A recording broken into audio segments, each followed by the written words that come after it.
नमस्कार, मी जयंत कुलकर्णी आपणा सर्वांचं श्रीपादर्शन भक्ती चॅनलमध्ये सहर्ष स्वागत करतो. आजचा विषय आपण घेऊन आलो आहे श्रावण मास विशेष कहाणी सोमवाराची शिवमुठीची. आता या कहाणीकडे वळण्यापूर्वी आपण या श्रावण मासात या व्रताचं काय महत्त्व आहे ते जाणून घेऊया आणि जाणून घ्या श्रावण मासाचं देखील काय महत्त्व आहे. असं म्हणतात आपल्या हिंदू धर्माप्रमाणे म्हणजे मराठी महिन्याप्रमाणे श्रावण महिना हा सर्व महिन्यांचा राजा आहे. जेव्हा पावसाला सुरुवात होते तेव्हा विशेष करून सर्व स्त्रिया या श्रावण महिन्याचं केव्हा आगमन होईल याची आतुरतेने वाट बघतात. त्याला कारण देखील तसंच आहे. कारण असं आहे की या महिन्यामध्ये आपल्या पौराणिकदृष्ट्या ज्या काही कथा घडल्या आहेत आणि जी काही व्रतं सांगितलेली आहे आणि जे काही उत्सव करायचे आहेत ते सर्व उत्सव या सर्व भगिनी महिला आनंदाने साजरा करतात. आता या श्रावण मासात देखील वैज्ञानिक दृष्ट्या बघायला गेले तर या पृथ्वीवर ज्या जलधारा होत्या, जलधाराचं जे सिंचन होतं त्याच्यामुळे पृथ्वी तृप्त होते आणि सगळीकडे जसं काही पृथ्वीने हिरवा शालू नेसला आहे असं पूर्ण हिरवगार दृश्य आपल्या नजरेला समोर पडतं आणि आपल्या नजरेचं पारण फिरतं.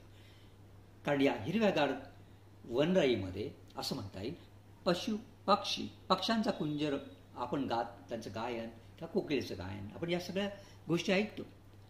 तर अतिशय सुंदर मंगलमय असं वातावरण या श्रावण महिन्यात निर्माण होतं आणि त्यात भर पडते या श्रावण महिन्याच्या उत्सवाची. त्याच्यामुळे त्या आनंदाला आणखी सीमा राहत नाही.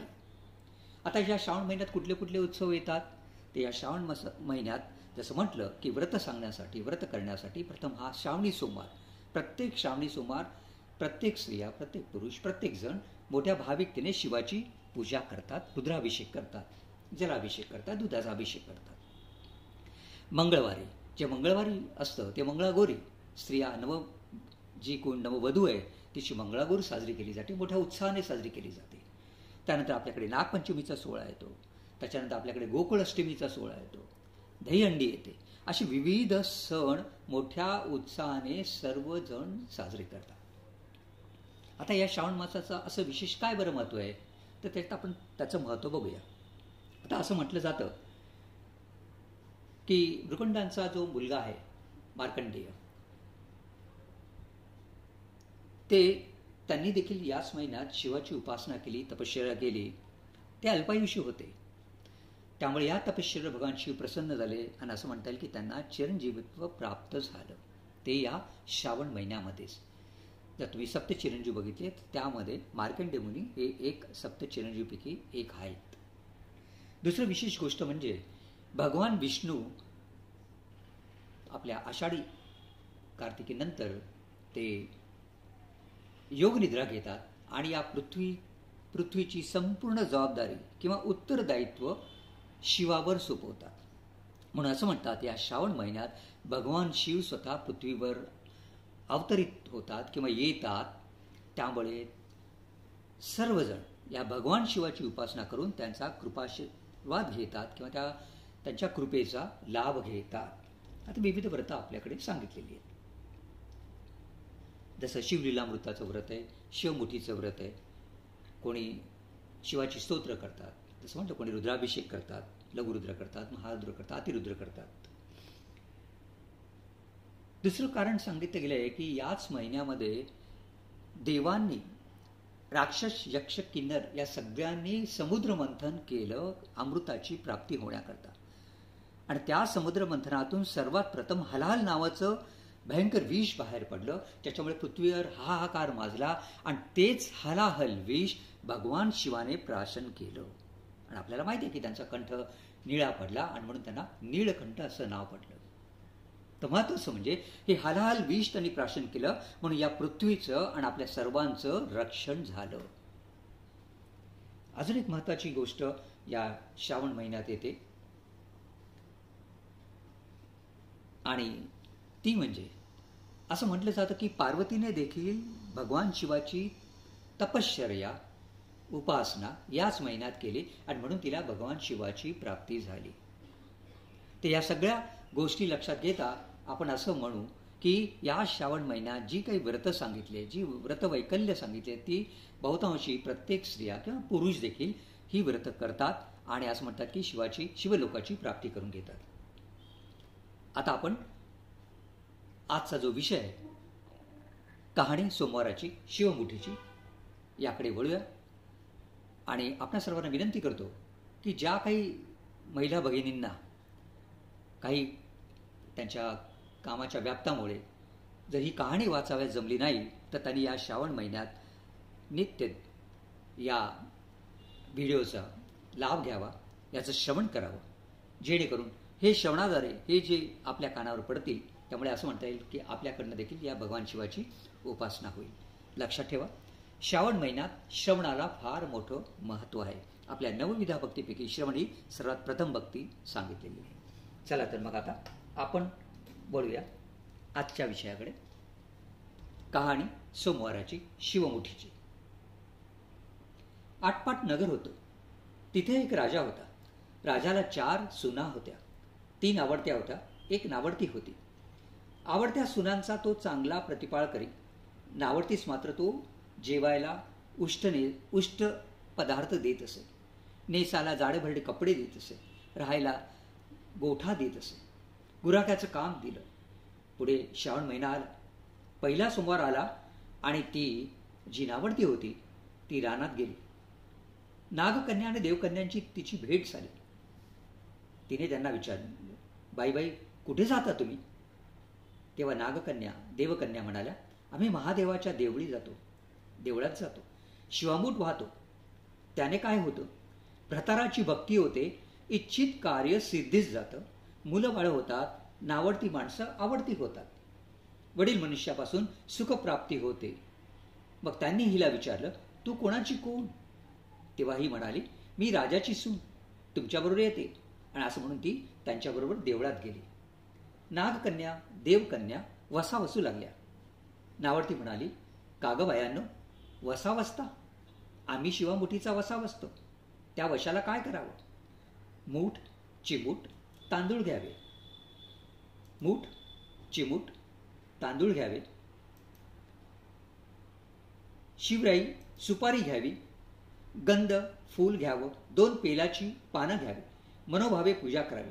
हाती तांदूळ घ्यावे आणि तोंडाने शिव शिव महादेवा, माझी शिवा मूठ, ईश्वरा देवा, सासू सासऱ्या, दीर भाऊ, नणंद, भ्रतार, जी काही नावडती आहे ते सगळे आवडती कर देवा, असं म्हणून तांदूळ वाहावे. संध्याकाळपर्यंत उपवास करावा. उष्टमाष्ट खाऊ नये, दिवसा निजू नये. उपास नाही निघोला तर दूध प्यावं. संध्याकाळी आंघोळ करावी. देवाला बेल वाहावा आणि मुकाटाने जेवण करावं.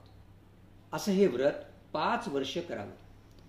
पहिल्या श्रावणी सोमवारी शिवमुठाचा भाग म्हणून शिवलिंगावर तांदूळ अर्पण करावा. दुसऱ्या श्रावण सोमवारी शिवमुठाचा भाग म्हणून शिवलिंगावर तीळ अर्पण करावे. तिसऱ्या श्रावण सोमवारी शिवमुठाचा भाग म्हणून शिवलिंगावर मूग अर्पण करावे. चौथ्या श्रावण सोमवारी शिवमुठाचा भाग म्हणून शिवलिंगावर जव अर्पण करावे. आणि जर त्या महिन्यात 5वा सोमवार येत असेल तर त्या दिवशी सातूचं पीठ किंवा सातू हा शिवमुठाचा भाग म्हणून शिवलिंगावर अर्पण करावा. आता पहिल्या सोमवारी सगळं साहित्य नागकन्या देवकन्यांनी त्या राजकन्येला दिलं आणि दुसऱ्या सोमवारी हिला ते आणावयास सांगितलं.